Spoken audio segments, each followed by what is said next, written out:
All right, happy Friday, folks. At least happy for me. I'm upright after my surgery on Wednesday for the first time in about 2 days now. I'm actually sitting up, so this is good. Seems to be moving in the right direction. The markets, however, are not. Again, heading into the open this morning, markets in the red across the board. It's really the usual suspects. It's the three big areas that we've talked about for the better part of a couple weeks now. Lack of a stimulus package, again, making no progress there. Brexit, making no progress there, looking more and more likely that it's going to be a hard exit on December 31st.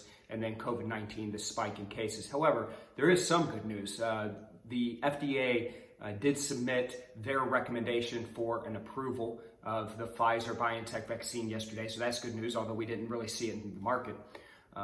So when you look at some of these markets, again, we talked about equities being down, again, being leaned upon. It's still waiting for that catalyst so that it can have that next leg up.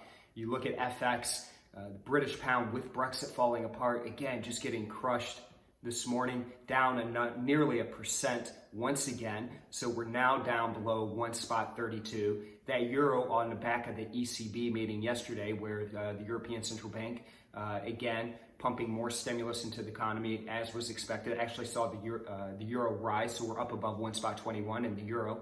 And look at that Aussie dollar, 2-year high in the Aussie dollar, now back up above spot 75. So some big moves, some volatile moves over in FX, and a lot of relative calm in the other areas of the market. You look at the oil market as an example. We saw some crazy moves over the past couple weeks and that surge upward, and right now still hanging right around $46 a barrel. So hope everybody has a great day. Let's go out there. Let's get after it today. Everybody have a great weekend. Make sure you follow us on Twitter, Facebook, and the like, and I'll check in with you again on Monday.